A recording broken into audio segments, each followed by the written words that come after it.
l'émission Bonjour Côte-du-Sud. Une présentation de votre Uniprix Daniel Lachance aux Galeries Montmagny. 418-248-8191. Chez Uniprix aux Galeries Montmagny, notre priorité, c'est d'abord vous offrir un service de proximité, personnalisé et professionnel. Vaste gamme de produits, les plus grandes marques dans les cosmétiques et un service rapide de livraison. Uniprix aux Galeries Montmagny. 418-248-8191. La Caisse des Jardins de la MRC de Montmagny. Au cœur de votre vie. La Caisse des Jardins de la MRC de Montmagny vous offre de participer aux multiples implications à la vie communautaire qu'elle supporte dans la région. La Caisse des Jardins de la MRC de Montmagny, au cœur de votre vie. Suivez-nous sur notre page Facebook. Une bonne journée à vous. Lundi 20 janvier 2020, le maire de Montmagny prend acte et rencontrera les acteurs du milieu concernant le pavillon multifonctionnel. Capotage sur l'autoroute 20 à Berthier-sur-Mer vendredi. Suspect recherché à Québec pour voie de fait avec lésion. Gérard Deltel renonce à la chefferie du Parti conservateur du Canada. Et au sport, tous les résultats de la Ligue de hockey Côte-du-Sud et de la Ligue de hockey olympique. Et également, on parlera du Canadien avec sa victoire en fin de semaine contre Vegas. Le Canadien espère toujours faire les séries. Tous les détails de ces nouvelles dans un instant.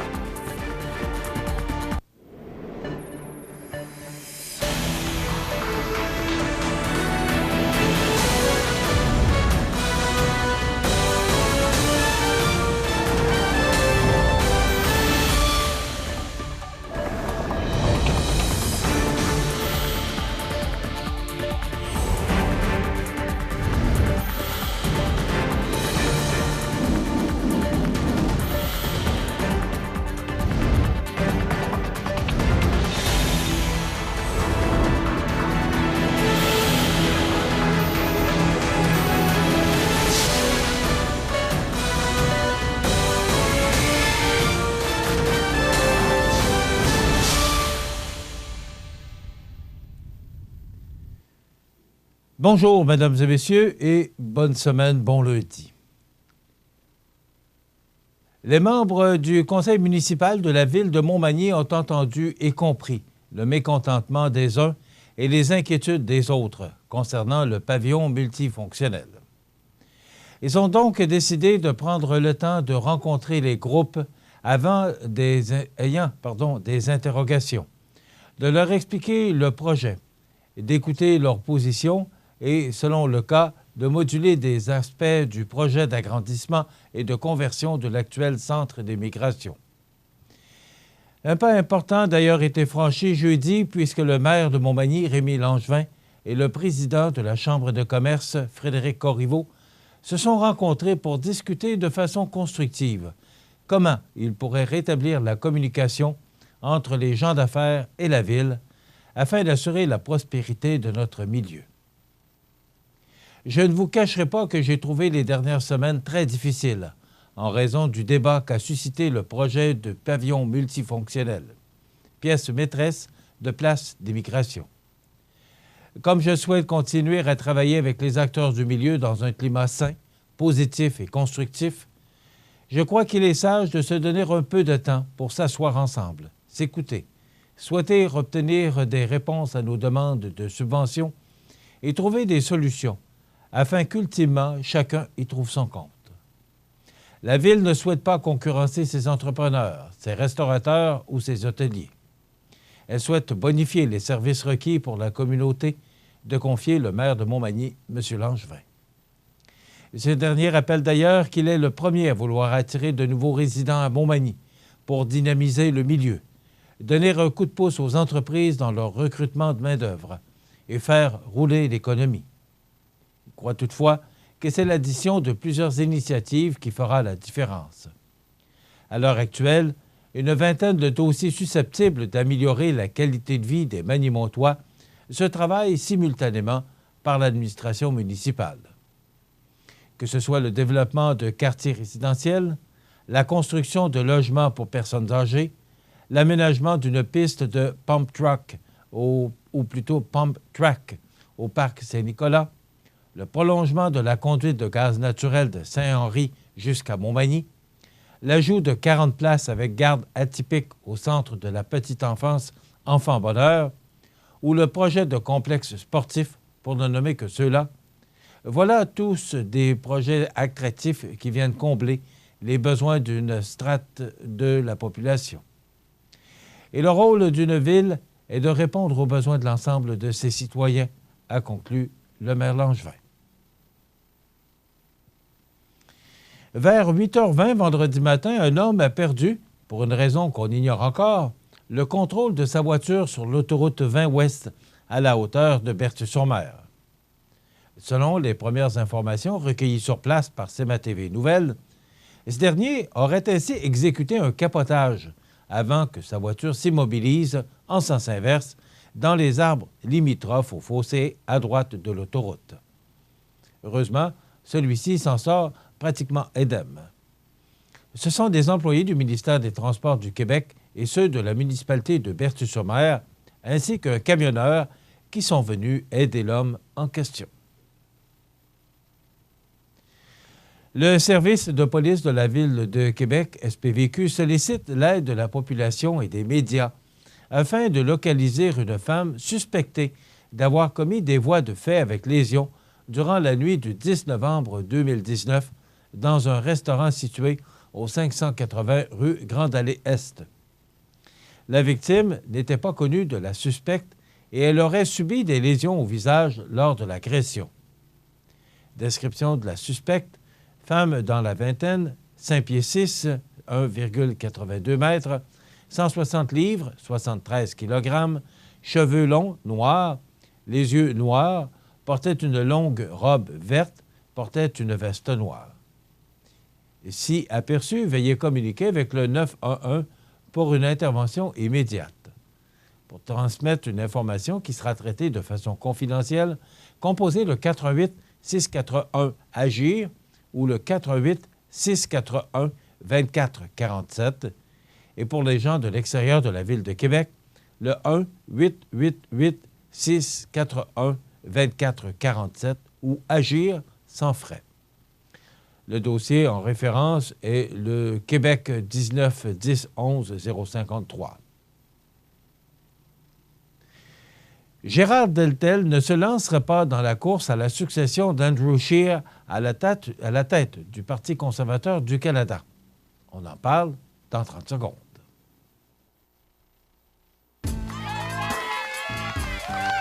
Je m'appelle Flavien, je suis ambassadeur de la prudence pour les amputés de guerre. Il y a des dangers partout, surtout à la ferme.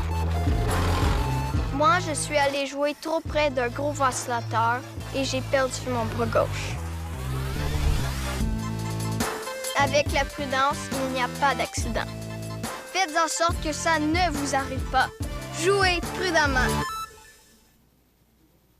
Le député de Louis-Saint-Laurent en a fait l'annonce devant ses militants dimanche matin à l'occasion du brunch annuel de l'association locale de sa circonscription. Rappelons que le député de Montmagny-Lillec-Kamouraska-Rivière-du-Loup, le conservateur Bernard Généreux, avait laissé entendre sur les ondes de CMA-TV que Deltel penchait davantage vers le non que le oui concernant le leadership du Parti conservateur. « J'annonce que je ne serai pas candidat au leadership du Parti conservateur du Canada », a-t-il écrit. Il y a d'autres façons de s'engager activement au sein de notre grand parti et j'ai l'intention d'apporter ma contribution différemment. Gérard Deltel porte les couleurs du Parti conservateur du Canada depuis 2015, après avoir fait le saut de la politique provinciale à la scène fédérale. Il était l'un de ceux dont le nom circulait comme successeur potentiel au chef démissionnaire Andrew Scheer. Pour le moment, l'ex-ministre conservateur Peter MacKay a annoncé qu'il sera candidat, de même que la députée de Sarnia-Lambton, Marilyn Gladu. Le député de Carleton, Pierre Poilièvre, pourrait aussi se lancer. Le chef ou la prochaine chef sera nommé le 27 juin 2020. Dans quelques instants, les sports.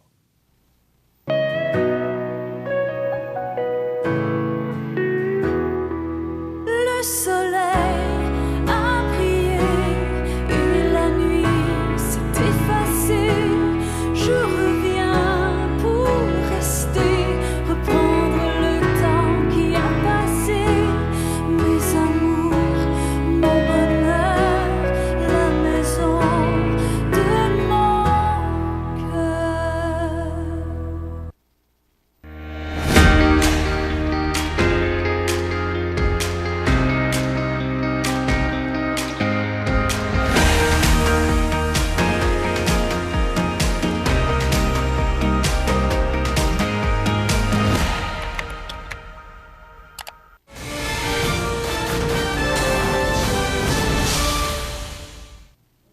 Côté sport, 4 rencontres étaient au programme au cours du dernier week-end dans la Ligue de hockey Côte-Sud et au terme de celle-ci, seulement 8 points séparent les équipes de première et 5e position.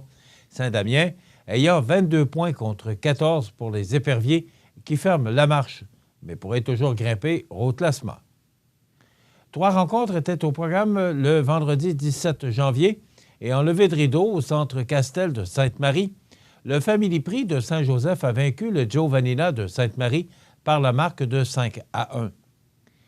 Les visiteurs ont ouvert la marque à 2 reprises dès la période initiale lorsque Déric Fournier complétait, dès la 54e seconde, une manœuvre de Jonathan Gauthier-Allard et Antoine Fortin. Olivier Lafontaine a doublé l'avance du Family Prix à 17-32 sur une aide de Yannick Roy. Au Centre sportif et culturel de Sainte-Croix, les mercenaires de Lotbinière tentaient de rejoindre le Plastic Mort de Saint-Damien en tête de la section ouest en recevant la visite des Éperviers de Saint-Charles. Même s'ils sont derniers de leur section, les Bellechasseurs ne sont jamais des proies faciles et ils l'ont prouvé en surprenant les mercenaires par la marque de 4-3 en fusillade. Jesse Croteau a ouvert la marque en marquant son 7e de la saison pour les Éperviers, avec son 7e de la saison, à 13,56 en première période, sur une aide de William Nadeau. Davy Noël a créé l'égalité à 11-21 lors de la période médiane et en 3e, les 2 équipes se sont échangées 4 buts, ce qui a forcé la tenue d'une prolongation et de la fusillade. Après une prolongation sans but, la fusillade était nécessaire pour départager les 2 équipes. Jesse Croteau, encore lui, a été le seul à marquer lors de cette séance, procurant ainsi la victoire aux Éperviers. Au Centre Rousseau de Saint-Jean-Port-Joli, le gardien Samuel Sirois a arrêté 45 des 46 tirs dirigés vers lui et il a mené les Seigneurs de la Pocatière à un gain serré de 3-1 sur le pavage Jéricho. Louis-Charles Halley a ouvert la marque pour les locaux à 14,55 de la première période et Maxime Couturier a égalé la marque en fin de deuxième à 17,36 pour les visiteurs, ce qui laissait entrevoir une excellente 3e période qui a été serrée jusqu'à la toute fin. Philippe Pelletier, avec son 10e de la saison, a donné les devants 2-1 aux Seigneurs alors qu'il restait un peu moins de 2 minutes à jouer et Maxime Couturier a confirmé ce gain en marquant dans un filet désert à 19,46. Devant 305 personnes réunies à l'Aréna de Montmagny le samedi 18 janvier, Jérémy Fournier a connu une soirée de 4 points contre 3 pour son coéquipier Maxime Aubin et le Plastic Mort a pris la mesure du décor Mercier par la marque de 7-4. Fournier a donné les devants aux visiteurs alors qu'il a déjoué Derek Clavet sur une aide de Maxime Aubin à 8,39.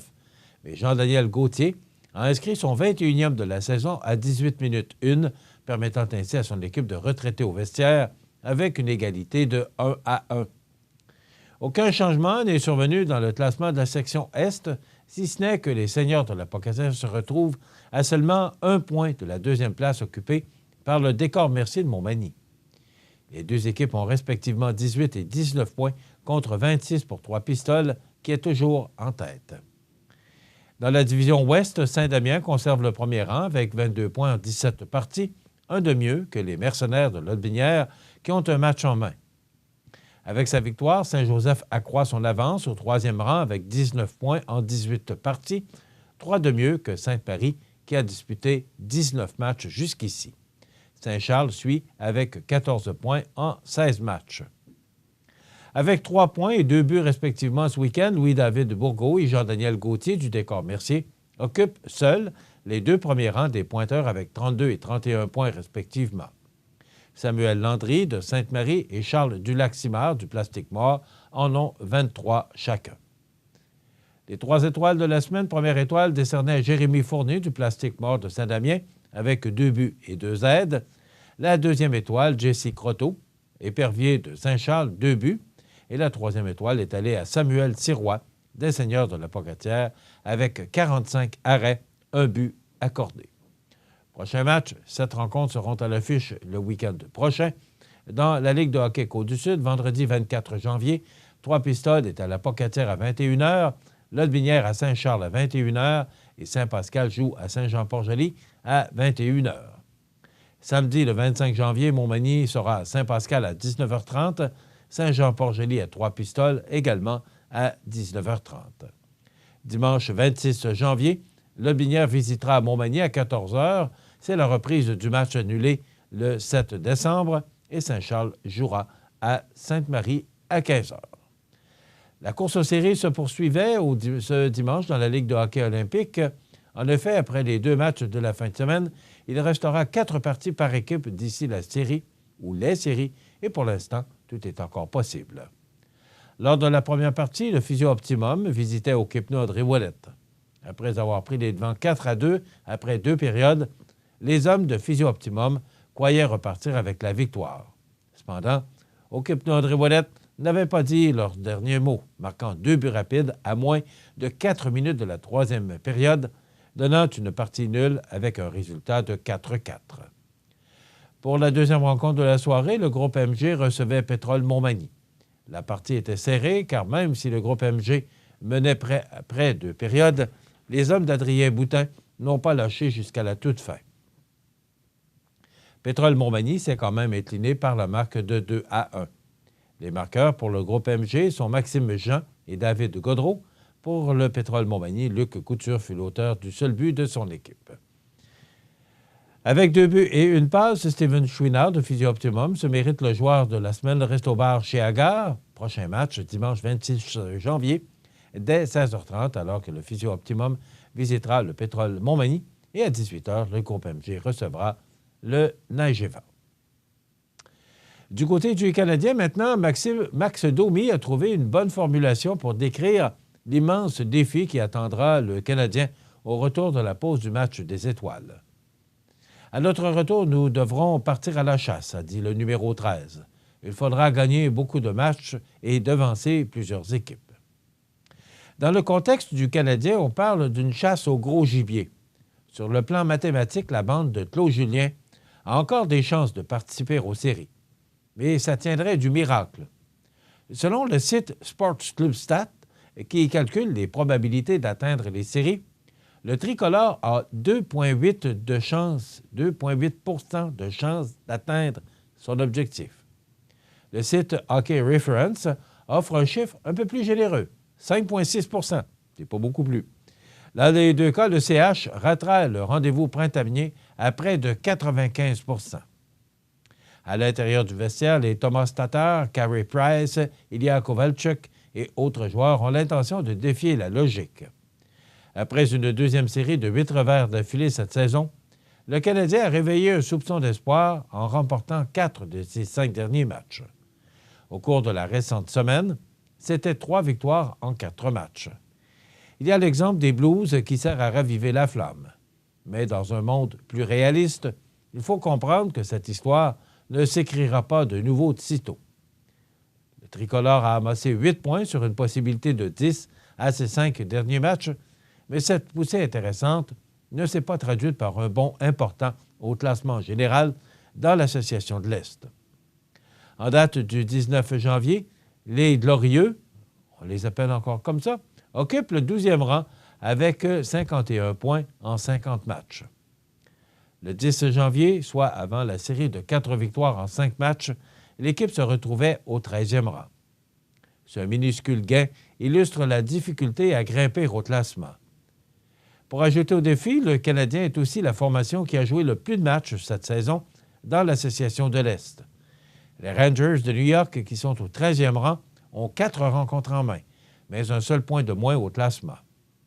En conférence de presse après la difficile victoire de 5-4 en tir de barrage contre les Golden Knights de Vegas, Claude Julien a rappelé que son équipe n'abandonnerait pas. Il s'agit de paroles nobles. Marc Bergevin aura toutefois un choix important à faire au cours des prochains jours, à savoir s'il se placera en mode vendeur.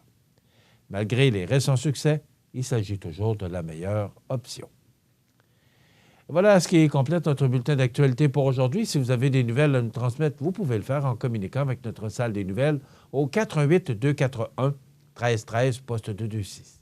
Ou encore, vous pouvez nous écrire à nouvelles@cmatv.ca. Vous pouvez également nous suivre comme plus de 12 495 personnes le font maintenant sur la page Facebook de cmatv.ca. Vous êtes à l'antenne du réseau de télévision CMA-TV, le média le plus regardé et le plus suivi. Ce qui le confirme, numéro 1 de l'information sur la Côte-du-Sud.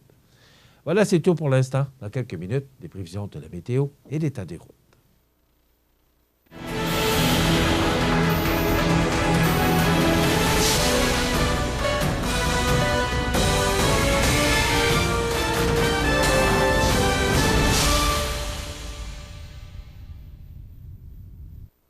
Les Caisses Desjardins de Montmagny-Lillet, fier partenaire de l'émission Bonjour Côte-du-Sud. Les partenaires suivants sont fiers de s'associer à cette portion de notre programmation. La Résidence Manoir Saint-Louis, c'est une entreprise familiale qui met à la disposition de ses résidents autonomes et semi-autonomes tous les services et divertissements dans une ambiance de confort, de respect et d'écoute. La Résidence Manoir Saint-Louis fait sur mesure pour vous, 248-0071. Les prévisions de la météo. Une présentation de Promutuelle Assurance Montmagny-Lillet. Toujours à l'écoute de vos besoins. La météo est présentée par Promutuelle Assurance Montmagny-Lillet, où des professionnels de chez nous sont heureux de répondre à tous vos besoins en assurance. Promutuelle Assurance Montmagny-Lillet est là, dans la région, pour ses membres et la communauté.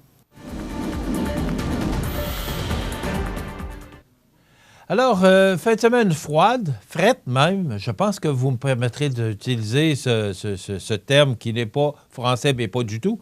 Mais c'était froid samedi, c'était particulièrement froid avec le vent.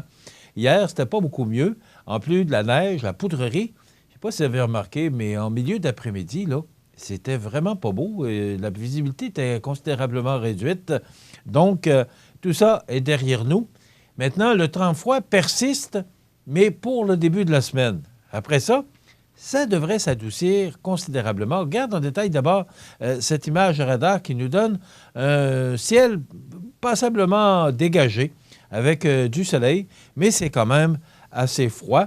Ça nous donne des conditions ensoleillées, devenant alternance de soleil et de nuages en mi-journée, avec des vents devenant du sud-ouest à 20 km/h en rafale, à 40 au cours de l'avant-midi, maximum de moins 13 degrés pour Montmagny-Lillet, moins 14 pour la Pocatière, moins 15 pour Saint-Paul-de-Montmagny, et ce sera beaucoup plus chaud à Saint-Pamphile avec moins 12. Toutes choses étant égales par ailleurs. Alors, maintenant, pour ce soir et la nuit prochaine, quelques nuages, vent du sud-ouest de 20 km/h avec des rafales à 40 devenant légers au cours de la soirée, minimum de moins 21. Et avec ces vents, on parle d'un refroidissement éolien de moins 21 ce soir et moins 30 au cours de la nuit prochaine. Risque d'engelure, bien sûr. Demain mardi, généralement ensoleillé, ennuagement tôt en après-midi, des vents devenant du sud-ouest à 20 km/h avec des rafales à 40 en mi-journée. Maximum de moins 12. Refroidissement éolien de moins 28 demain avant-midi et de moins 20 en après-midi. Pour la nuit de mardi à mercredi, ciel dégagé, minimum de moins 15. Et pour mercredi, c'est du soleil avec un maximum beaucoup plus doux de moins 6 pour Montmagny-Lillet et de moins 4 pour Kamouraska.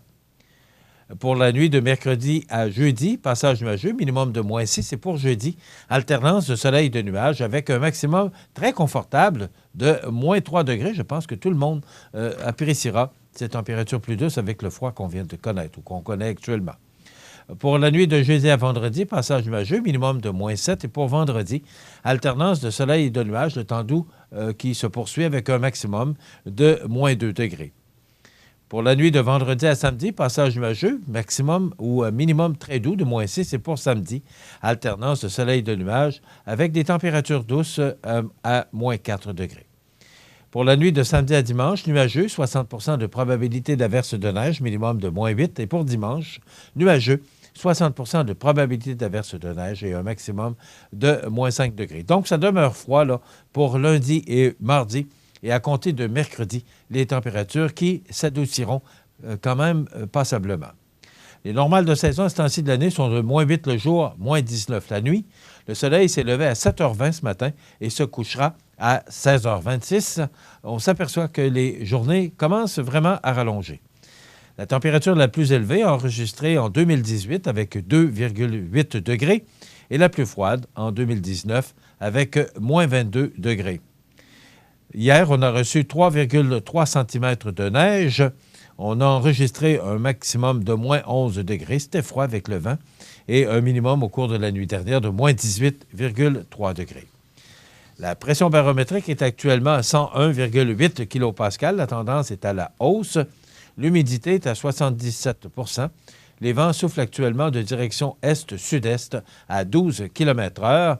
Il fait actuellement moins 18 degrés sous les nuages avec des percées de soleil. Et avec le vent, on peut ressentir une température de moins 29 degrés. Donc, c'est passablement froid. Dans quelques instants, l'état des routes. L'état des routes présenté par le garage Fernand Landlois à Montmagny, qui offre le service de remplacement de pare-brise, la peinture et le débosselage de votre carrosserie. Le garage Fernand Landlois est membre de la bannière Car Expert. Le garage Fernand Landlois et Fils, 4e rue Montmagny, 248-5622. Alors, l'état des routes, d'abord, vous donnez la route 132 de la route L'Allemand à Saint-Vallier. C'est chaussée partiellement couverte de neige durcie. La visibilité est bonne. De Saint-Vallier à Montmagny, c'est partiellement glacé. La visibilité est bonne.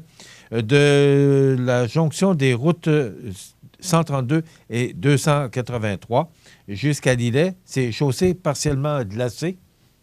De Lillet à Sainte-Anne-de-la-Pocatière, c'est également partiellement glacé. Maintenant, sur la 279 de Buckland à Saint-Lazare-de-Bellechasse, c'est partiellement couvert de neige durcie. La visibilité est bonne. Et de Saint-Lazare vers Beaumont, c'est partiellement enneigé et la visibilité est également bonne. Pour la 281 de Saint-Philémon vers Saint-Raphaël, c'est partiellement couvert de neige durcie. La visibilité est bonne. Et de Saint-Raphaël vers Saint-Michel, la chaussée est partiellement enneigée. La visibilité est bonne.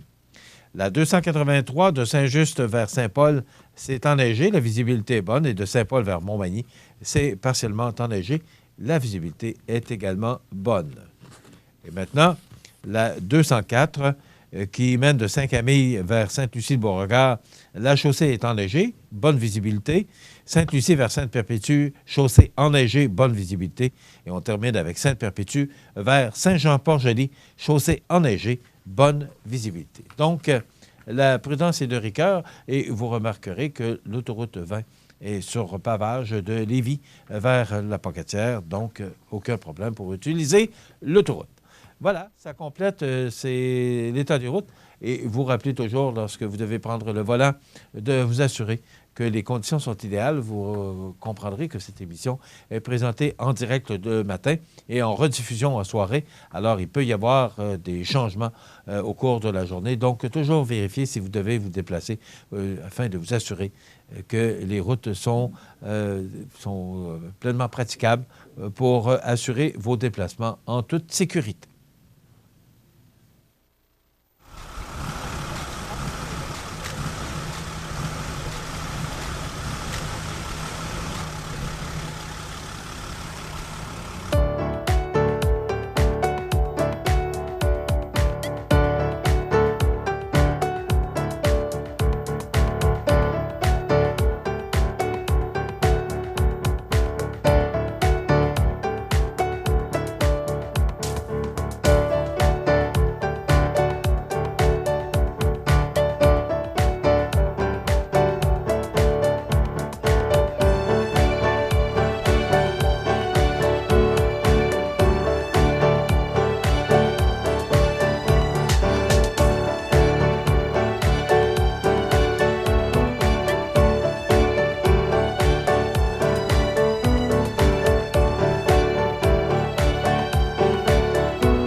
Profitez des avantages exclusifs aux membres des Jardins.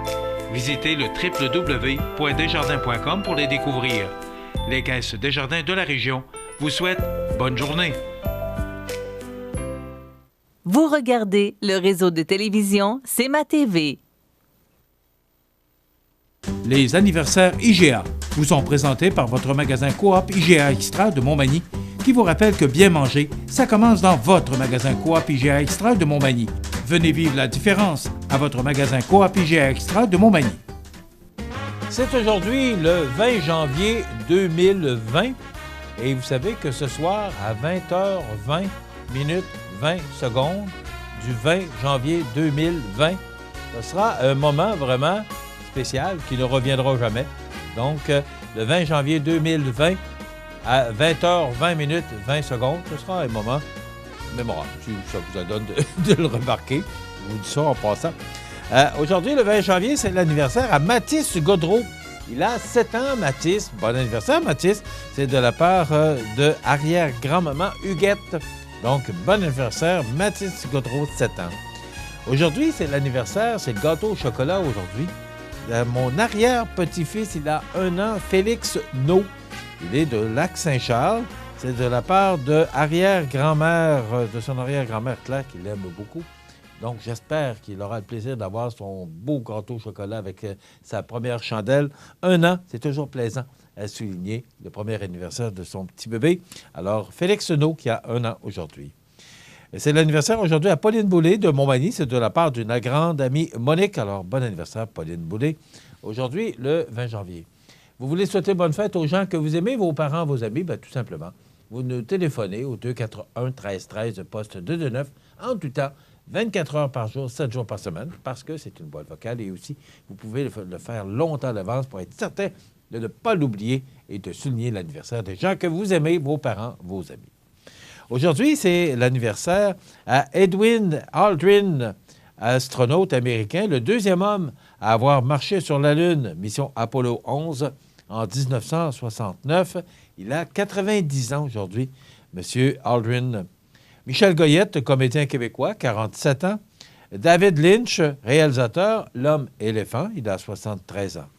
On se souvient des disparus d'un 20 janvier. Le 20 janvier 2019, l'an dernier, on s'en souvient tous parce que cette dame est décédée dans des conditions vraiment tragiques. Hélène Rowley-Ott, 93 ans, la mère de l'ex-chef du Bloc québécois, Gilles Duceppe. En 2018, Naomi Parker Fraley, 96 ans, américaine, qui a inspiré avec son bandana rouge à pois blancs l'affiche de Rosie la riveteuse et son slogan « We can do it », nous pouvons faire ça, emblème de génération de lutte féministe. En 2015, Hitoshi Taito. Hitoshi Taito. 54 ans, judoka japonais, double champion olympique 1984-1988. En 2013, un grand monsieur qui est décédé, Richard Garneau, que j'aimais beaucoup comme commentateur et analyste, et il faisait aussi la description des matchs du Canadien. Il est décédé à l'âge de 82 ans, on s'en souvient tous, monument de la télévision sportive, journaliste, commentateur, descripteur, c'est le mot que je cherchais, descripteur. Alors, Richard Garneau, ça fait déjà 6 ans qu'il est décédé, le 20 janvier. Etta James, 73 ans, légendaire chanteuse de blues. En 2011, Vincent Rochette, 83 ans, ingénieur de Québec. En 2009, Claude Potvin, 69 ans, le plus célèbre des 4 chevaliers O'Keeffe. Il nous avait visité à un moment donné ici à Montmagny et Chevalier O'Keeffe. Robert Lemieux, décédé en 2008, 66 ans, avocat montréalais. En 93, Audrey Hepburn, 63 ans, actrice et ambassadrice spéciale de l'UNICEF. Et enfin, en 1984, Johnny Weissmuller. Voilà, 79 ans, nageur et acteur, Tarzan. Alors voilà, ça complète les anniversaires de ce lundi 20 janvier. Dans quelques instants, on vous présente une chronique. Habituellement, c'est le mardi. Mais comme on a comme invité le maire de Montmagny demain, on a changé un peu notre programmation pour donner le temps au maire de pouvoir, avec lui, regarder tous les dossiers qui sont en marche actuellement. Habituellement, c'est le lundi, mais là, comme l'Assemblée du Conseil est ce soir, on le recevra demain. Alors, on a tout simplement changer un peu notre programmation pour vous présenter cette chronique juridique. Donc, Maître Nathalie Dubé qui nous présente Maître Gabriel Sanson, qui se joindra à Maître Nathalie Dubé pour la présentation de ces chroniques juridiques. Et après quoi, on devait recevoir des invités, mais en raison d'une force majeure, ces invités ne peuvent être avec nous ce matin. Alors, on va regarder l'actualité. José Soucy sera avec nous d'ailleurs pour nous parler, entre autres, de l'annonce officielle de Gérard Deltel, qui ne se présentera pas à la chefferie du Parti conservateur. Il y aura bien d'autres sujets avec lesquels on jasera avec notre ami José. Voilà, c'est ce qu'on vous propose pour notre émission d'aujourd'hui. Bonne émission. La résidence Manoir Saint-Louis, c'est une entreprise familiale qui met à la disposition de ses résidents autonomes et semi-autonomes tous les services et divertissements dans une ambiance de confort, de respect et d'écoute. La résidence Manoir Saint-Louis fait sur mesure pour vous, 248-0071. Au Canada, entre avril et novembre, l'hirondelle rustique fait son nid sur des constructions humaines. L'hiver, les hirondelles migrent vers le sud et l'Amérique centrale. Elles reviennent chaque année faire leur nid, souvent au même endroit. Les hirondelles rustiques cherchent les parcs et les champs pour se nourrir, mais les pesticides, les changements climatiques et d'autres facteurs menacent leur survie. Aidez-les en leur fournissant des sites de nidification et en jardinant sans pesticides. Et ce n'est qu'un début. Pour en savoir plus sur l'hirondelle rustique, visitez ffdp.ca. Vous regardez le réseau de télévision C'est ma TV. La chronique juridique. Une présentation de Nathalie Dubé, notaire, maintenant au 14 chemin des Poiriers à Montmagny. Alors, je vous souhaite la bienvenue à cette autre chronique juridique en compagnie de Maître Nathalie Dubé. Bonjour. Okay. Puis au-delà, et là, on ajoute à l'équipe Maître Gabriel Sanson. Bonjour. Bonjour. Alors, Maître Gabriel Sanson qui va se joindre à nous et qui, à l'occasion, va venir nous entretenir de différents sujets.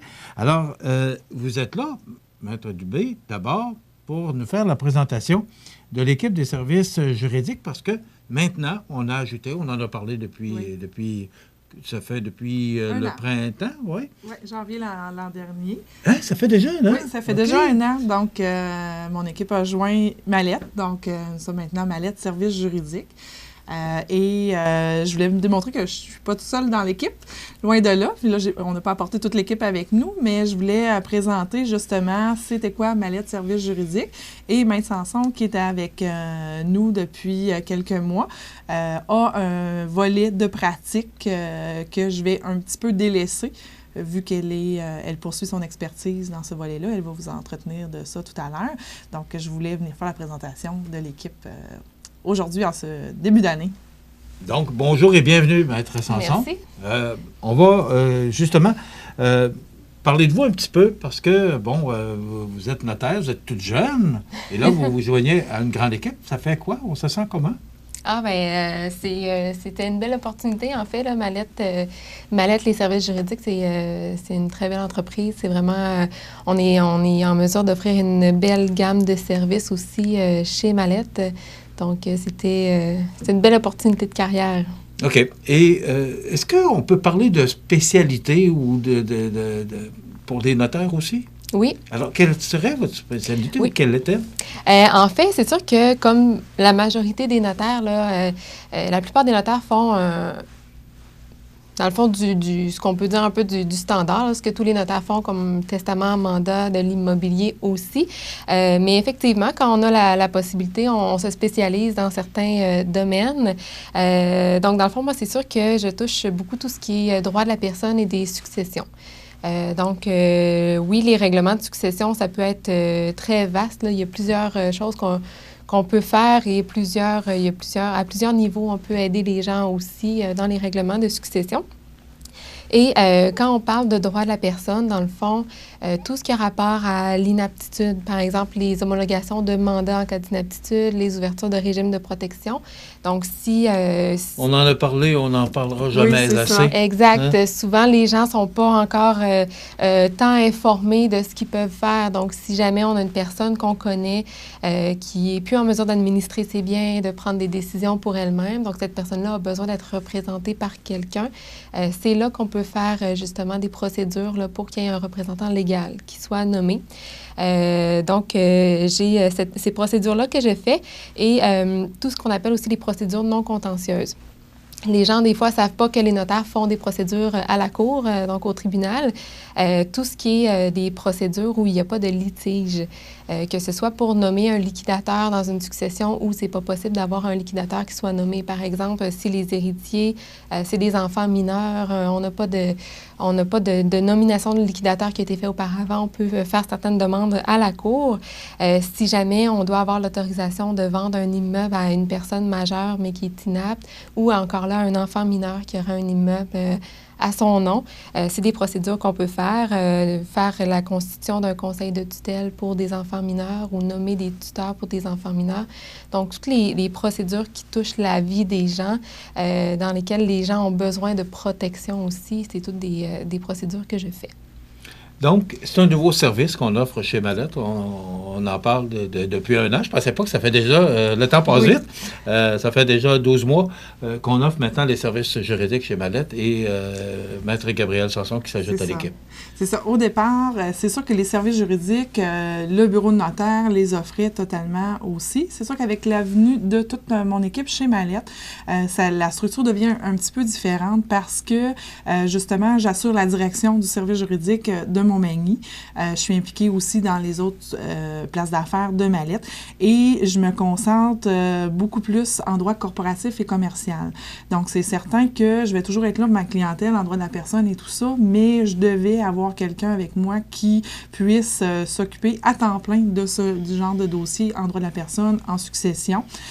Puis, Gabrielle a joint Mallette justement cet automne et c'est vers ces champs d'expertise-là qu'elle avait déjà accumulé de l'expérience, parce que quand elle va célébrer son 5e anniversaire comme notaire. J'ai l'air jeune, mais quand même. Donc, elle n'est pas, tu sais, elle a déjà du bagage, donc 5 ans de notariat, puis sa pratique était teintée aussi en droit de la personne et règlement de succession. Donc, je suis capable de lui confier justement la poursuite de mes dossiers que j'ai là-dedans et ses propres dossiers à elle aussi parce qu'elle elle faisait aussi son développement des affaires et tout ça. Donc, moi, je vais me concentrer plus en commercial. C'est sûr qu'en région, tu sais, à Montmagny, oui, on peut le dire, nous sommes en région. On va toujours faire du droit immobilier, de l'achat-vente de résidence. Je fais encore des testaments mandats. Certaines successions, je vais être impliquée aussi. Mais pour bien servir nos clients, puis nous sommes une équipe multidisciplinaire. Donc, je l'ai expliqué, oui, le service juridique a sa propre boîte, son propre département, mais on a accès aux fiscalistes, on a accès, bien sûr, aux comptables, on a accès à des actuaires, on a accès à des gens en ressources humaines, en l'actuariat, je l'ai dit, en syndic. Donc, tout ça, on fait une belle grande équipe, même si on est un département à part, parce qu'il faut respecter les règles de la Chambre des notaires aussi. Donc, et tout ça. Puis, dans l'avenir, bien, cette équipe-là est appelée à grandir. Présentement, on a le soutien de 3 techniciennes qui sont spécialisées soit en coopératif, soit en civil et en financement. Puis, il y a aussi une nouvelle ressource qui a été avec nous l'été dernier, qui va revenir. Donc, une autre technicienne qui aspire à être notaire. Mais c'est sûr qu'on garde les yeux grands ouverts pour l'avenir aussi parce qu'on veut que cette équipe-là grandisse puis qu'on ait des spécialistes dans chaque domaine du notariat. Pouvez-vous développer, parce que là, le droit de la personne, ce sera principalement, et vous l'avez dit, Maître Gabriel Sanson, vous êtes encore là, puis, oui. Mais là, vous en avez plus au droit corporatif. Qu'est-ce que ça veut dire exactement? Là? Ça va être quoi exactement votre droit corporatif, spécialisation? C'est sûr que c'est tout ce qui touche les entrepreneurs, donc la PME. Autant la tenue de leur livre corporatif, les transactions commerciales, les financements. Puis je dis pas que Maître Sanson en fait pas, elle en fait aussi, mais à moindre échelle, comme moi, je vais être à moindre échelle dans les successions. Fait qu'on est complémentaires, mais on essaie vraiment de développer notre expertise. Est-ce qu'on peut, tu sais, on se fait dire souvent, on est bon dans tout, expert dans rien, mais on veut faire le contraire. Donc, expert dans quelque chose, mais au moins avoir une base dans tout notre volet, parce que, veux pas, en droit commercial, je fais de l'immobilier. Donc, quand une entreprise refinance ces choses, je dois analyser son immeuble. L'entrepreneur, il a une famille, il va peut-être se séparer, il va peut-être se marier, il va peut-être avoir un enfant, sa mère va peut-être décéder, je vais pouvoir amorcer. C'est ça, je ne perds pas mes connaissances, comme Gabrielle ne perd pas ses connaissances en commercial pour ses dossiers commerciaux, parce qu'elle en a aussi, mais quand ça va devenir plus spécifique, plus sans expertise, bien là, c'est vraiment la ressource identifiée pour ça qui va agir dans le dossier. OK. Donc, c'est... Maintenant, la présentation, on va parler de la structure des prochaines chroniques. Oui. Donc, je suis mes notes un petit peu parce que on me guide un peu parce que c'est un domaine que je connais un peu moins. Alors, pour la présentation des prochaines chroniques. Les prochaines chroniques. Bien, je ne sais pas si Gabrielle veut le spécifier un petit peu. Oui. Bien, en fait, ça va être un peu le même principe que Maître Dubé faisait jusqu'à maintenant. La seule chose, c'est qu'on va maintenant se partager les chroniques. Donc, les gens vont nous voir en alternance maintenant, chacune justement dans le domaine qu'on pratique là, le plus pour permettre d'expliquer vraiment plus dans chacune les dossiers qu'on fait aussi, de venir un petit peu plus loin là, dans les explications. Donc, on va vraiment se partager nos domaines d'expertise finalement dans les chroniques. Plus de détails, plus d'exemples précis. Donc, en droit de la personne, règlement de succession, testament mandat, puis moi, je vais être plus entreprise. Mais ça se peut qu'on bifurque un peu, parce que quand je vais parler d'entreprise, je vais peut-être parler un peu du testament aussi, parce que mes entrepreneurs, ils ne sont pas à l'abri de la mort. Ça veut dire que tout le monde et va y passer. vice-versa, Gabrielle peut accompagner un entrepreneur, mais qui arrive à une situation particulière au niveau personnel, donc ça se peut qu'elle demande de l'impact aussi sur l'entreprise. Ouais. Permettez-moi de vous poser la question, Maître Dubé. Oui. Est-ce que le message passe? Parce que ça fait, on l'a dit, tout près de 5 ans qu'on fait ces chroniques-là. On parle beaucoup de certificats d'inaptitude. Bon, c'est plus long, là, mais pour que les gens saisissent bien ce qu'on veut dire. Est-ce que le message passe par rapport à l'importance de tous ces documents-là? Je pose la question à vous parce que ça fait 5 ans qu'on fait des chroniques ensemble. Mais est-ce qu'on finit par passer le message, Maître Sanson, avec l'expérience que vous avez aussi? Est-ce que le message passe? Est-ce que les gens finissent par comprendre l'importance de ces documents-là? Les gens le comprennent, mais il faut toujours en parler puis revenir. C'est pour ça qu'on l'a fait souvent. Nous, on a l'impression de toujours se répéter puis de parler toujours de la même chose. Mais quand on rencontre les gens, l'information, tu sais, nous, on est habitués d'être à l'affût de ces informations-là, de baigner dedans, d'en entendre parler à tous les jours. Fait que c'est sûr qu'on est plus sensibilisé que la moyenne. Les gens le savent que c'est important, mais de là à poser le geste de le faire, on dirait parfois qu'il faut qu'il se passe quelque chose dans leur famille ou dans leur entourage proche pour que, là, il y ait le déclic. Là, il faut que je le fasse. J'ai vu ce que ça a fait à mon cousin, à mon oncle, à ma collègue de travail. Donc, c'est pour ça qu'on va en parler encore et encore. Puis, malheureusement, pour ceux qui sont des réguliers, ils vont peut-être trouver que le sujet revient souvent, mais on n'a pas le choix. Il faut informer les gens. Okay. Je ne sais pas si tu veux ajouter quelque chose. J'allais dire, en fait, c'est que les gens, on a tous un peu le réflexe aussi là, dans la vie de dire, bien, je suis encore jeune, on a l'impression que les situations arrivent aux autres, mais que ça ne nous arrive pas. Souvent, les gens sont au courant qu'il y a des choses qu'ils peuvent faire pour se protéger leurs proches aussi. Mais souvent, on reporte beaucoup. On se dit, la vie va vite. On se dit, il faut que je le fasse, mais il n'y a pas d'âge pour être malade, il n'y a pas d'âge pour mourir. On ne sait pas. On sait jamais c'est un inconnu. Hein?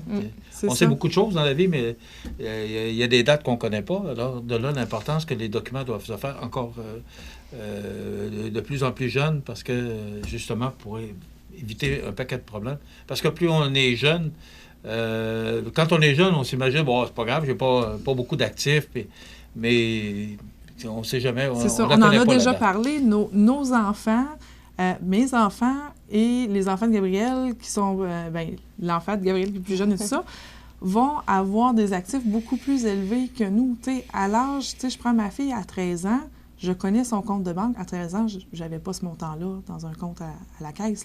Je n'avais pas de CELI. Maintenant, à 13 ans, 14 ans, 15 ans, ils ont des CELI. Parce qu'il y a moins d'enfants, ils commencent à travailler plus tôt, ils ont certaines dépenses, mais ils s'autosuffisent quasiment à 13 ans au niveau financier pour leur luxe. Donc, ça change, les réalités changent, les familles changent.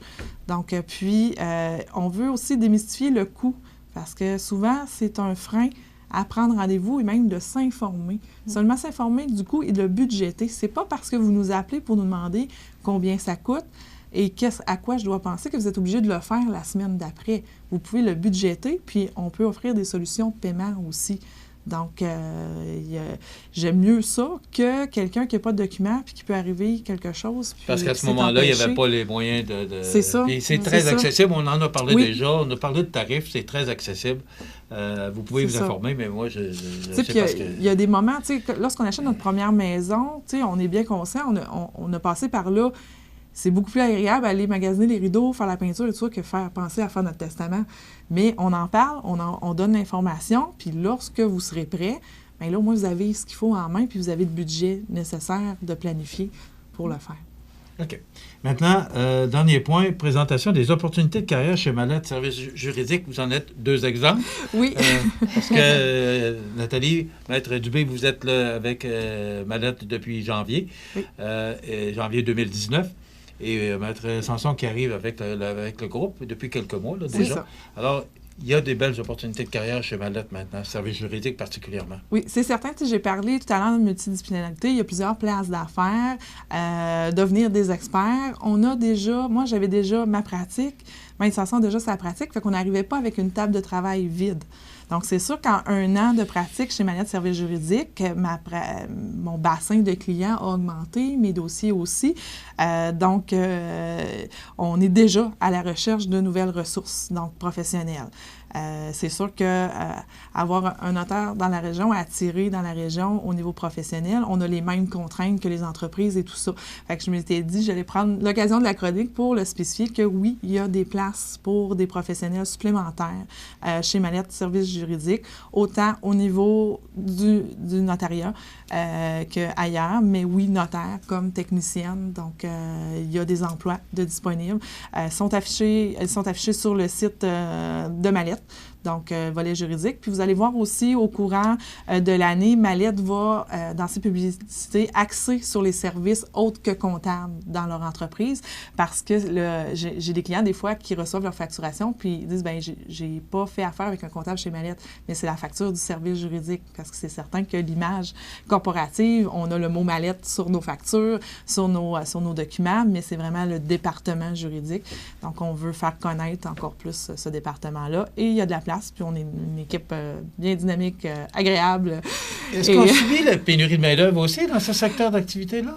Secteur professionnel? Oui, c'est certain, parce que c'est sûr que les études, pour faire des études en droit, le notariat et tout ça, c'est à l'extérieur. Donc, c'est à Québec, c'est à Montréal, c'est à Sherbrooke.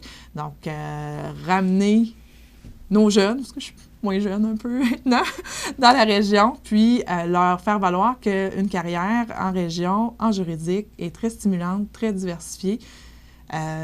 C'est pas naturel pour les gens qui ont étudié. Mais vous en êtes 2 exemples? Oui. Vous êtes parti et vous êtes revenu? On est revenu. C'est ça. Et heureuse d'être revenue? Et heureuse, puis on a une très belle carrière. En tout cas, pour ma part, j'ai rien à dire et je fais de très gros dossiers, des dossiers diversifiés où est-ce qu'il y a un raisonnement juridique qui doit être là, des représentations qui sont autant agricoles que dans le commercial et même au résidentiel. T'sais, il y a toujours quelque chose, on apporte des solutions, on accompagne nos clients. C'est pas des numéros. Puis comme notaire, on n'est pas seulement un numéro aussi, parce que des fois, dans les grands centres, le notaire peut se sentir, bien, on est le mal nécessaire dans la transaction. Donc, tandis qu'en région, on sent moins cet effet-là. On fait partie du projet des gens. Devenez plus un conseiller d'affaires. C'est ça. D'affaires au personnel. Oui, puis il y a comme une amitié aussi qui se développe au fil des ans. C'est une chance qu'on a, dans le fond, en région, là, contrairement des fois aux grands centres. Là. Maître Gabriel Sanson, bienvenue dans l'équipe. Merci. Et bienvenue avec nous parce qu'on aura le plaisir de vous voir aux 2 semaines. Merci, Maître Nathalie Dubé. C'est toujours intéressant, ces chroniques juridiques. Je le dis souvent, je le dis presque à chaque chronique. On apprend toujours parce que c'est quand même diversifié au niveau des chroniques, mais aussi c'est qu'il y a beaucoup de choses que savent, que nous, on ne sait pas. Et on doit les apprendre et les connaître parce que c'est notre sécurité qu'on assure. Et la sécurité des nôtres aussi, de nos proches. Ça complète notre chronique pour aujourd'hui. Je vous rappelle, c'est Mallette Services juridiques, 248-57-77, Maître Nathalie Dubé et Maître Gabriel Sanson. Ça complète. La clinique dentaire Montmagny, c'est un service complet de dentisterie. 4 dentistes, un orthodontiste, un maxillofacial. C'est aussi une équipe qualifiée d'hygiénistes, d'assistantes, désireux de répondre à vos besoins. La clinique dentaire Montmagny, 63 Taché-Ouest, 248-2175.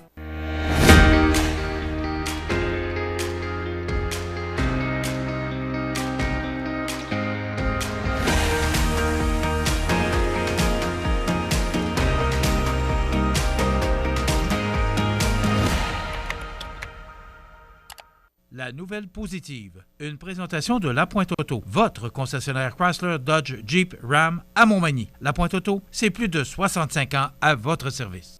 La Pointe Auto à Montmagny s'assure toujours de vous offrir ce qu'il y a de mieux pour vous. Faites l'essai du tout nouveau Ram 1500 ou du Jeep Wrangler. Vous serez conquis. La Pointe Auto, concessionnaire Chrysler, Dodge, Jeep, Ram, boulevard Taché-Ouest de Montmagny, 248-8899 ou lapointeauto.com.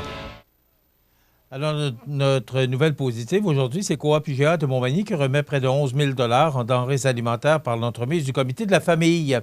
Coop IGA Extra de Montmagny a remis un montant de 10 928,93 en dons d'argent et denrées alimentaires pour les gens dans le besoin, et ce, sous forme de panier de Noël. En somme, 474 sacs de denrées alimentaires ont été vendus à 10 $, chacun, de sorte qu'une somme de 4 740 $ y a été amassée. En magasin, l'IGA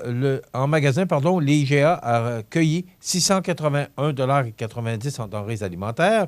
De plus, des bénévoles étaient au IGA de Montmagny les 12 et 13 décembre dernier pour récolter des sous pour les moins nantis. Un montant de 5 507,03 $ a ainsi été cumulé au bénéfice du comité de la famille, qui a ensuite redistribué le montant total récolté en denrées alimentaires. Donc, 11 000 $ qui est remis sous forme par l'entremise du comité de la famille, sous forme de panier de Noël, là, de panier de provisions. Donc, c'est une belle initiative. Bravo, une belle nouvelle positive.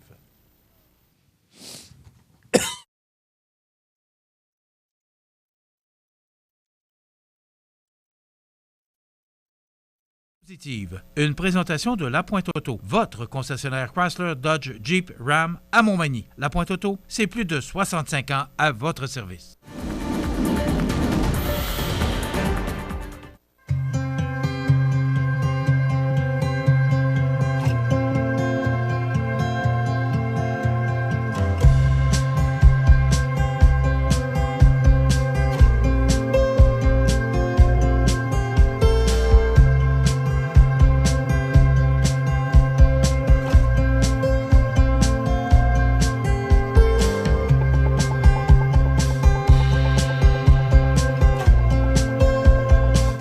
Les partenaires suivants sont fiers de s'associer à cette portion de notre programmation.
Lorsque vous roulez et vous apercevez une intervention policière, vous devez respecter le corridor de sécurité. C'est pour protéger la personne qui intervient.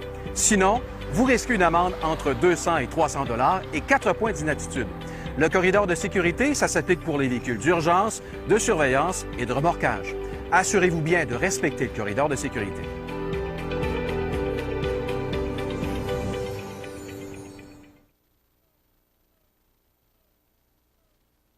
Vous regardez le réseau de télévision C'est ma TV.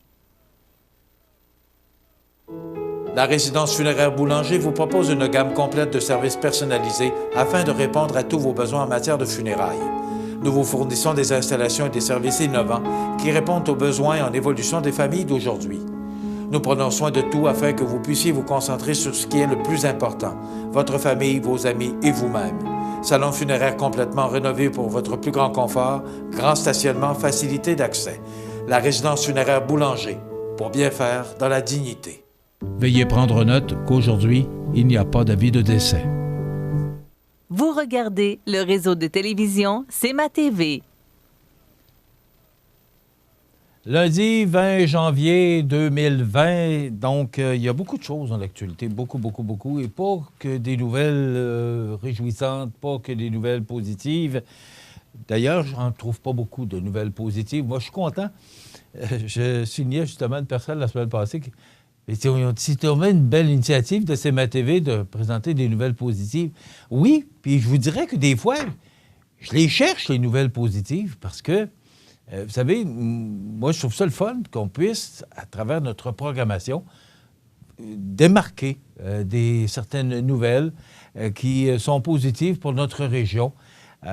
Mais sont, honnêtement, là, j'ai de plus en plus de difficultés à les trouver parce qu'elles sont rares. Donc, entre autres, on a appris vendredi matin le décès de Mme Dion, de Maman Dion, mieux connue sous le nom de Maman Dion. Puis, honnêtement, ça m'a dérangé. Cette dame qui a élevé 14 enfants contre vents et marées, je pense que c'est une bonne expression appropriée à ce que cette dame a vécu. Vous savez, élever 14 enfants, là, c'est pas simple, là. C'est coûteux. Avec son conjoint qu'elle a toujours aimé, démarre.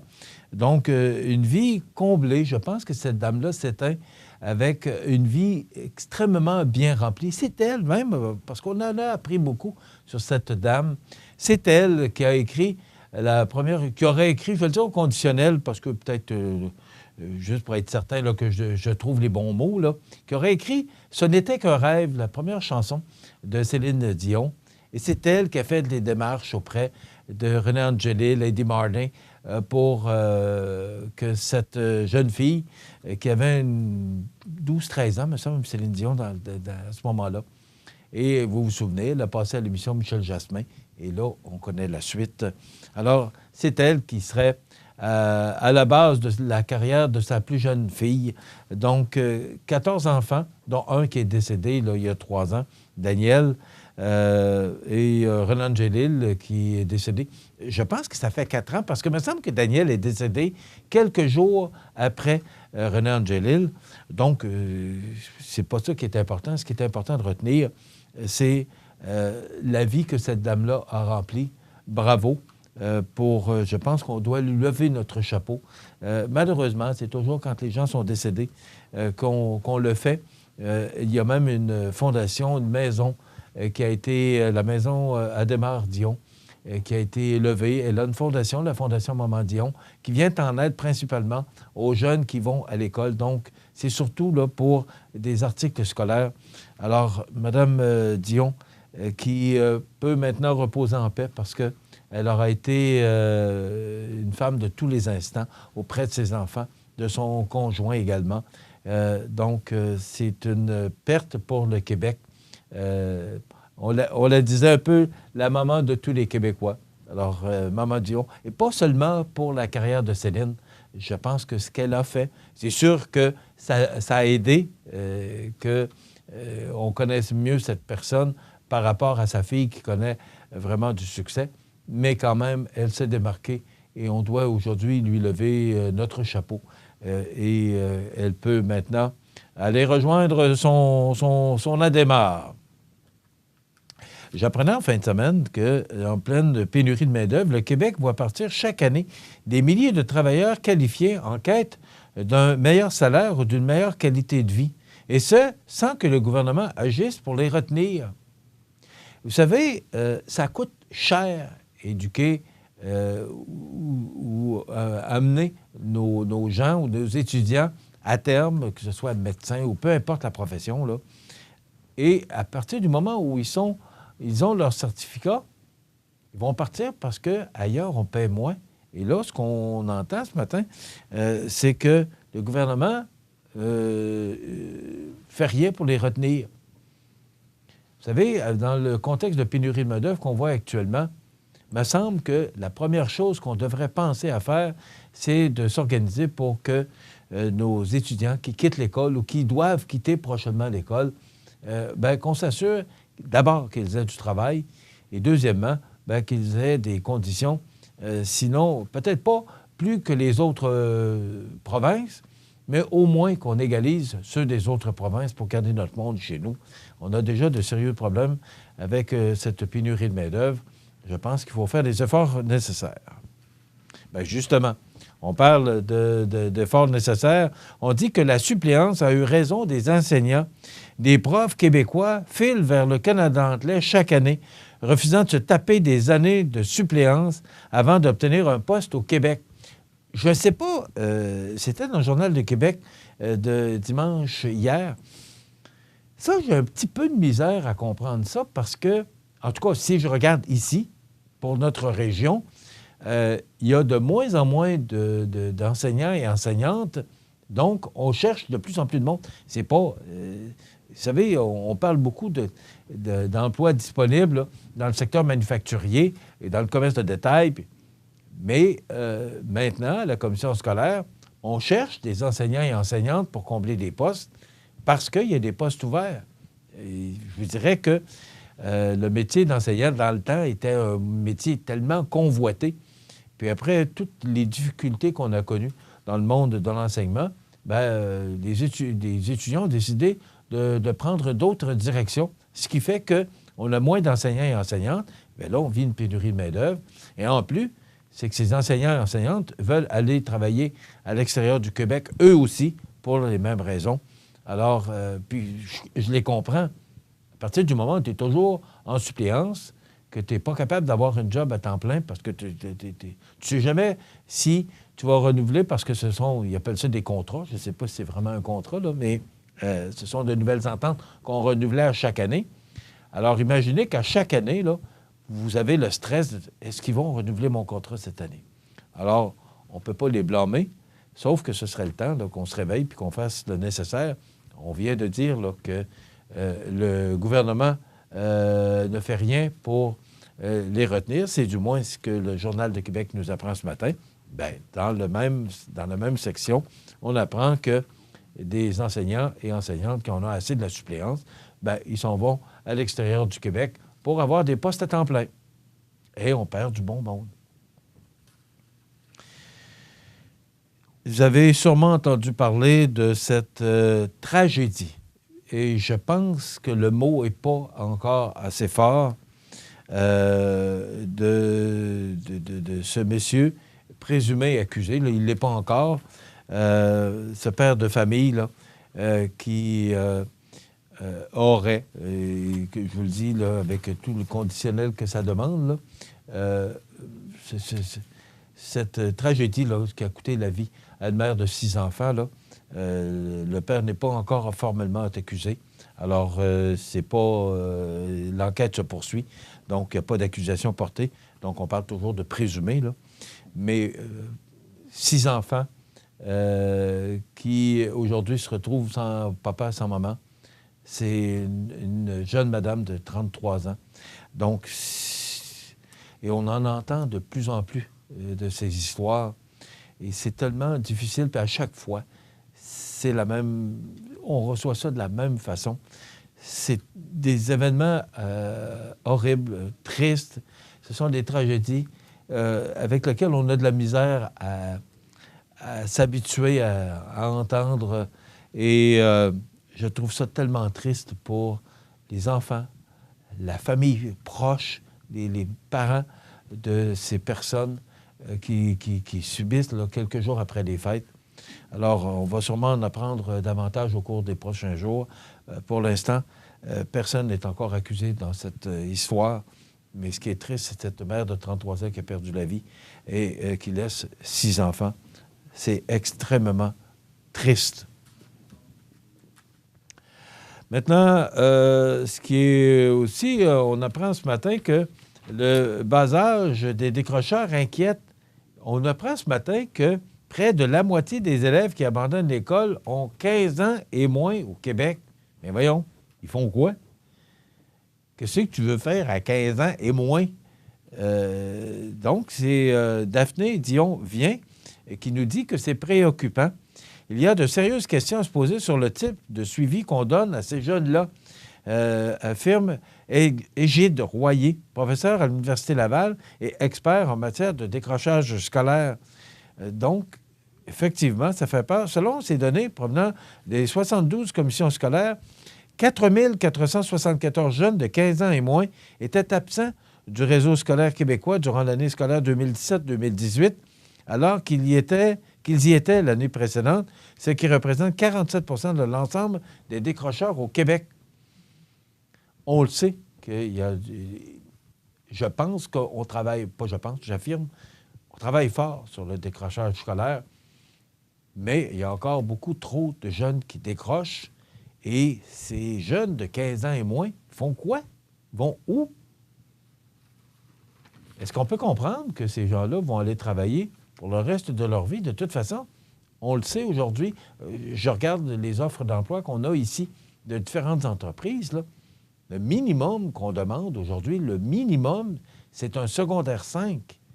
Alors si, et vous savez, ces jeunes-là lâchent pour toutes sortes de raisons, mais dans une dizaine d'années, une quinzaine d'années, ou peut-être même avant ça, bien là, ils vont retourner à l'école puis ils vont dire « Je vais finir au moins mon secondaire 5 pour être capable de me trouver au moins un emploi décent. » Puis c'est sûr qu'ils vont, à un moment donné, se réveiller et retourner à l'école. Alors, je ne sais pas ce qu'on va faire puis quelle stratégie on va utiliser pour garder ces jeunes-là à l'école, mais 15 ans et moins qui lâchent l'école, c'est vraiment inquiétant. Vous savez, dans le Journal de Québec ce matin, quand on se compare, j'ai trouvé ça bon comme titre, Terre-Neuve qui y a goûté 76 à 93 cm de neige, des rafales de vent à 170 km/h. C'est ce qu'a connu Terre-Neuve. Et en plus, comme si ce n'était pas suffisant, bien là, on dit que la tempête qui vient de finir, et là, il y a une autre tempête qui s'annonce. On a dépêché l'armée. Alors, les soldats qui vont aller prêter main forte à ces gens-là, qui sont ensevelis sur de la neige. On ne voit même plus les voitures, on ne voit plus rien, tellement qu'il y a de la neige. Imaginez-vous, 93 cm de neige, ça commence à faire de la neige. C'est à peu près 60 pouces, là. Presque 1 mètre. Presque 1 mètre, 3 pieds. Alors, ça commence à faire de la neige. Donc, l'armée, on a dépêché l'armée pour aller aider ces gens-là à passer au travers de cette tempête qui n'en finit plus. Il y a une autre tempête qui s'en vient. Vous l'avez entendu, il est là, il est arrivé, notre ami José. On va parler, bien sûr, avec José, on va parler de politique, il aime tellement ça. On va parler, entre autres, de notre ami Deltel. Et en plus, Gérard Deltel, je ne sais pas si vous vous souvenez, il a été pour l'ADQ, il a été chef de l'ADQ, mais avant, il était journaliste à TQS. Alors, moi, je regarde le cheminement de ce bonhomme-là et même, on le prétendait peut-être comme faisant partie de la chefferie du Parti conservateur, la course à la chefferie. Il a fait du chemin, le bonhomme. Puis moi, j'ai beaucoup de respect. Il est bien vu, il est bien perçu et bien accueilli. Il y avait des commentaires hier sur LCN par rapport à la possible candidature de Gérard Deltel. Et les commentaires étaient vraiment élogieux à son endroit. Alors, c'est un bonhomme qui mérite et qui a qui est très respecté au Québec. Donc, pan-canadien, je ne le sais pas, là, mais peut-être qu'il n'aurait pas passé parce qu'il est bien connu au Québec, mais très moins probablement au Canada. Mais on parle de tout ça avec José Soucy tout de suite après la pause. Reste avec nous. René Sanson, l'électricité plomberie à Montmagny, est fidèle à ses valeurs depuis plus de 80 ans. René Sanson, l'électricité plomberie est une entreprise reconnue et devenue la référence dans la région. René Sanson, l'électricité plomberie à Montmagny est aussi présent à Saint-Pascal, dans Kamouraska. Profitez des avantages exclusifs aux membres des Jardins. Visitez le www.desjardins.com pour les découvrir. Les caisses Desjardins de la région vous souhaitent bonne journée.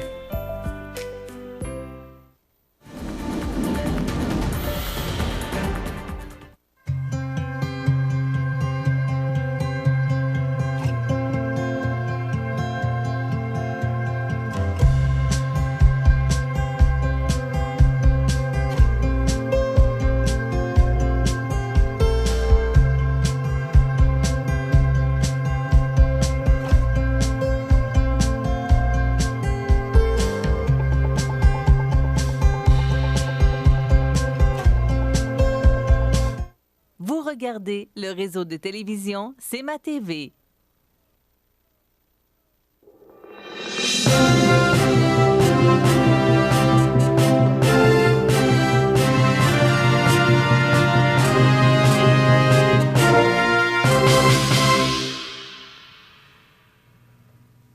Bien oui, il est là, comme à tous les matins. On parlait de ça à micro fermé. 3 pieds de neige. C'est de la neige. Oui, c'est de la neige. En plus, avec les rafales de vent, tu m'as dit qu'ils ont... Jusqu'à 170 km/h. C'est le Journal de Québec, c'est pas moi qui le dis. Oui, oui. Alors, c'est... Et là, une autre tempête qui s'en vient. On dit que Terre-Neuve n'en finit pas avec la neige. Une nouvelle tempête a été annoncée à compter d'hier soir, pendant que la province se remettait à peine des précipitations records qui ont atteint près d'1 mètre à certains endroits. C'est des records de tous les temps. Là. On n'a jamais vu ça. 3 pieds de neige. Tu devais te promener en motoneige, je présume, dans les rues de Terre-Neuve. Oui, mais il faut d'abord en avoir une. Oui, aussi, c'est sûr. Et là, mais imagine que tout est paralysé, puis combien de temps ça va durer avant qu'on puisse ouvrir les routes? Puis... Habituellement, lorsque tu dépêches l'armée, c'est qu'il y a une grosse problématique. Ça fait que... Mais moi, je pense que le gouvernement canadien... Ben, absolument, le gouvernement canadien a bien agi. Le gouvernement canadien est là, techniquement, pour protéger son monde. Et lorsqu'il arrive des intempéries de la sorte, des catastrophes pas naturelles, mais des catastrophes, je veux dire, c'est hors du commun, mais... Puis les soldats sont entraînés à ça. Ben oui, puis... ce genre de travail. Parce que les soldats, c'est pas juste en... S'il y a une guerre, c'est pas une question de guerre uniquement, c'est une question qu'ils sont là pour protéger la population. Le premier rôle, en réalité, d'une armée devrait toujours être de protéger la population. Et dans ce cas-là, c'est un peu contre mère nature, mais en même temps, ben, on n'y peut rien, il faut vivre avec. Donc, on se lance dans une solidarité pan-canadienne. On sert de nos outils, en l'occurrence l'armée canadienne. Ils sont allés aussi aux inondations ce printemps à oui, absolument. Moi, je trouve que c'est approprié. On n'est pas en guerre. Fait que si on peut aider... Oui, puis on ne souhaite pas d'être en guerre en passant. Non, j'espère. Non, j'espère. Mais s'ils peuvent aider... non, j'en suis conscient, oui. Parce qu'ils ont un entraînement que nous, on n'a pas. Et je pense que c'est approprié qu'on puisse se servir de l'armée. Tout à fait. Tout à fait. OK.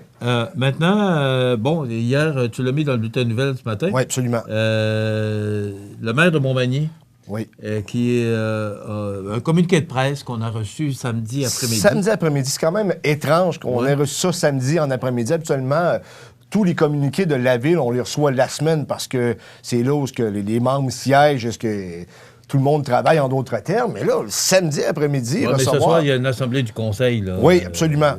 On reprend les assemblées du conseil à compter de ce soir. Et je pense qu'il y avait des gens qui s'étaient donné rendez-vous là, pour poursuivre la contestation. Exact, mais j'ai l'impression qu'on tente de calmer le jeu. Mais c'est tout à l'honneur du maire de Montmagny, du conseil actuel, d'un peu relancer les échanges concernant le projet de pavillon multifonctionnel de centre d'immigration.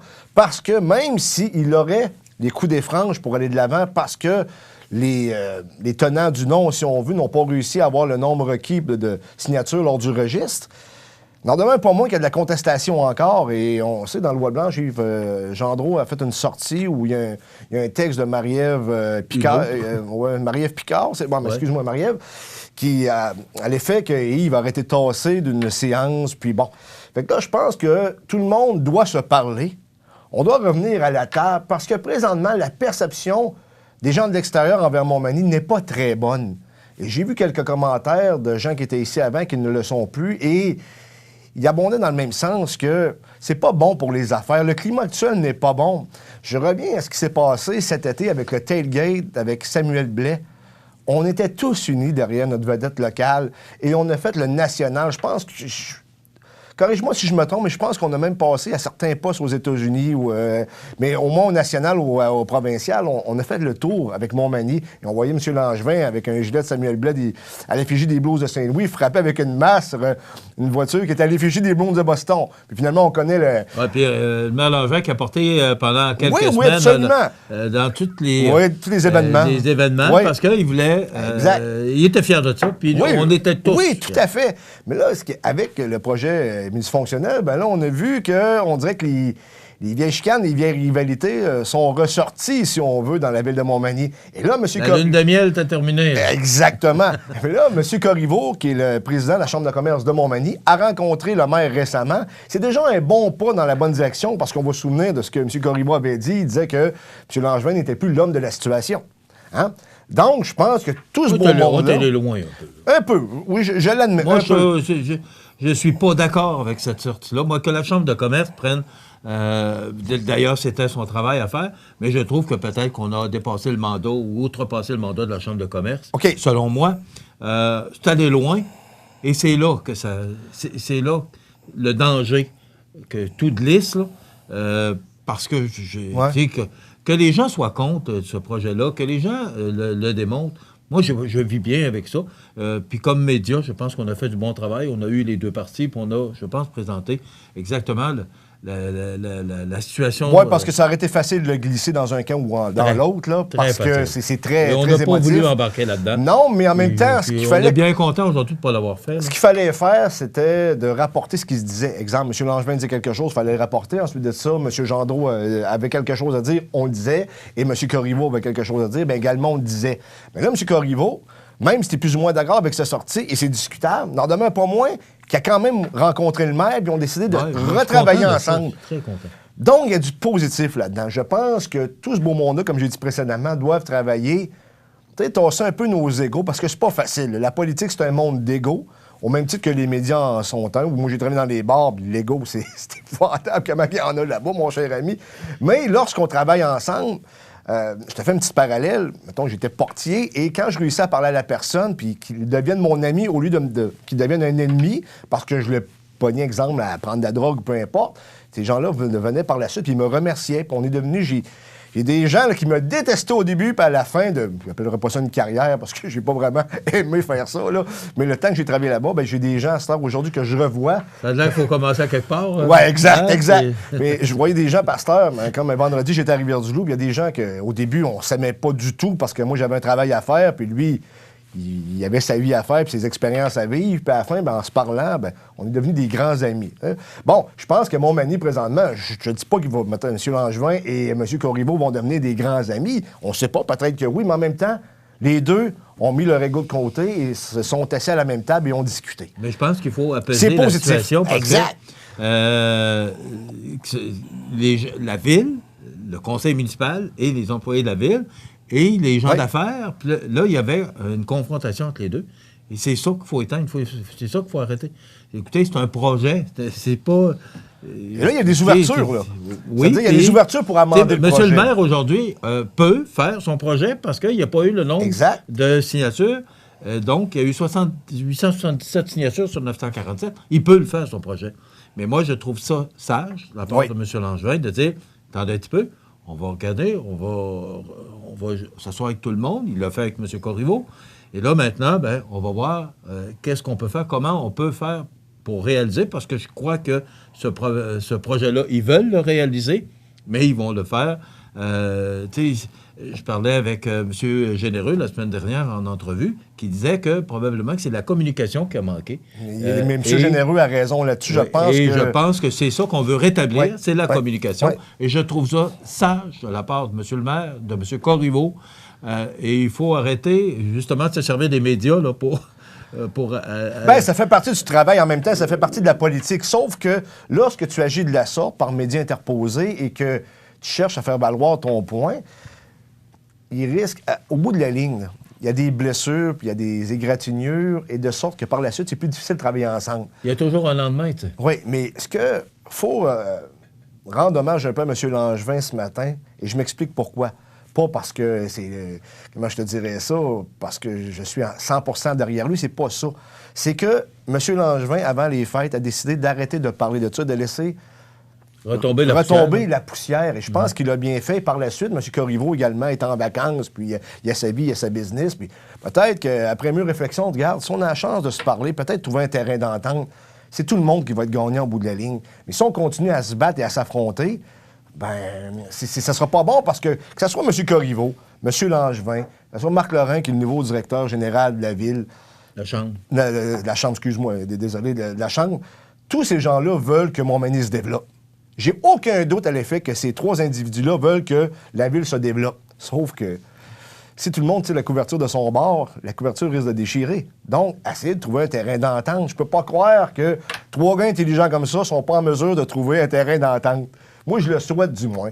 Et ce soir, il va y avoir une assemblée du conseil et peut-être les gens qui sont des fois plus agressifs, puis je ne les nomme pas, puis c'est normal, chacun a ses blessures, chacun a ses émotions, chacun a son idée, mais d'écouter et de mettre de l'eau dans son vin. Tout le monde met de l'eau dans son vin présentement et je pense que c'est correct comme ça. OK. Demain, le maire sera avec nous demain. Exact. Donc, tu vas assister au conseil ce soir. Oui, ce soir, absolument. On sera en mesure de vous dire exactement ce qui va se passer. Maintenant, Gérard Deltel, dans un autre ordre d'idée, ne se présentera pas à la chefferie comme candidat à la chefferie du Parti conservateur du Canada. Tu sais que Bernard Généreux est passé récemment dans les studios, jeudi dernier, et il l'a laissé entendre, puis parce qu'il est rendu proche. Je pense que ce sont de bons amis aussi. Ben oui, parce que, comme je l'avais dit dans un texte précédent, parce que j'ai pas eu l'occasion d'en parler ici, c'est que Gérard Deltel a aidé beaucoup Bernard Généreux. Et si, écoute, c'est plus mon pif qui va parler, mais je pense que M. Deltel a aidé à améliorer les qualités des politiciens de Bernard. Parce que Bernard, c'est plus le même politicien que le 10 ans, là. C'est vraiment un politicien amélioré. Il a commis beaucoup d'erreurs, mais c'est dans les erreurs que tu apprends. Et tu le vois aujourd'hui avec ce qu'il a fait, puis il travaille beaucoup plus avec son cœur qu'il travaille avec sa tête. Et ça rapporte. L'élection, là, qui a gagné, qui a remporté, c'est que... 4-5 000 voix. Ben oui! Alors quand tu gagnais par 100 votes ou par... Parce qu'en réalité... perdu 9 contre la Pointe. Parce qu'en réalité, ça s'est joué au Kamouraska. Parce que, faut que tu te rappelles qu'en 2015, c'est François Lapointe qui avait remporté le Kamouraska. De sorte que je pensais, moi, dans mon calcul, que Rivière-du-Loup, c'est plus difficile pour les conservateurs que Louis Gagnon allait remporter Rivière-du-Loup et que le Kamouraska, vu que les gens avaient voté plus à gauche, allait voter Bloc québécois. Mais le travail de terrain que Bernard Généreux a fait a payé. Il a tout à fait raison. Tu sais, comme il disait, c'est les petits clips vidéo qu'il mettait, là, les tournées. Il y a des gens qui regardaient ça de haut. Même moi, à l'occasion, je lui devrais faire plus de politique. Mais au bout de la ligne, ça a payé. Fait qu'il y a des choses à comprendre là-dedans. Les gens apprécient sa présence. Exact. Toujours est-il qu'il l'avait comme un peu annoncé et Gérard Deltel l'a annoncé dimanche lors d'un brunch avec ses partisans ou un déjeuner. Dans sa circonscription, bien entendu, parce que sa première loyauté vient à ses électeurs. Et il a dit que je me présenterai finalement pas, mais de ce que j'ai compris en écoutant Bernard Drainville au 98.5, semblerait-il qu'il y a eu de la misère pour le financement. Parce que tu le sais, là, ça coûte 300 000 en partant. Mais là, t'as juste 300 000, t'as pas fait ta tournée, là. C'est pas une tournée du Québec, c'est une tournée du Canada. $1 million, ça n'a pas de bon sens. C'est le budget qu'il avait évalué pour l'équipe à Deltel, c'était $1 million. Donc, ils se sont peut-être rendus compte qu'ils n'avaient pas les moyens de la faire, qu'ils n'avaient peut-être pas les appuis, que le financement ne rentrait pas assez vite ou ne rentrait pas comme ils voulaient. Ils ne voulaient pas s'endetter parce que, toujours selon M. Drainville, à la course à la chefferie du Parti libéral, lorsque, je pense, Michael Ignatieff est passé, ça fait quand même longtemps, ou Stéphane Dion est passé, un des deux, je me souviens pas, il y a des gens qui se sont endettés énormément. Semblerait-il que Stéphane Dion s'est endetté de 750 000. Fait que tu comprends que c'est pas tout le monde qui est riche. Puis en plus de ça, lorsque tu passes pas, mettons, exemple, Gérard Deltel ne passe pas, puis il est endetté, comment il va refaire pour payer ça? Hey, es-tu bon de m'aider, même si je suis pas chef? Ça va être plus dur d'aller récolter de l'argent, tu comprends? Mais puis là, il y a t'as Jean Charest. Jean Charest, ça va pas si bien que ça. Oui, c'est une machine politique, mais là, t'as l'équipe Harper, ce qu'on veut, les gens de l'Ouest, qui sont contre lui. Et là, t'as les révélations de Machuré parce que la Cour suprême a refusé d'entendre les demandes à Marc Bibeau. De sorte qu'on a eu des affidavits qui démontrent qu'il y avait une proximité. J'ai pas assez le temps. J'en rencontre du temps. On le reviendra de même. On pourra poursuivre cette semaine. Madame, c'est complète. Le maire est avec nous demain. Oui. Bonne journée. À demain. Situé au cœur de Montmagny, Iris dispose d'une variété de lunettes et vous offre les services d'examen de la vue et le suivi de chirurgie au laser. Iris Montmagny, 2 boulevard Taché-Est, 241-5252. Iris Montmagny, faites l'expérience d'une meilleure vision maintenant. L'émission Bonjour Côte-du-Sud, une présentation de la pharmacie Uniprix des Galeries Montmagny. Service professionnel, grand éventail de produits, grande marque de cosmétiques, service de livraison. Uniprix aux Galeries Montmagny, 101 boulevard Taché-Ouest, 418-248-8191.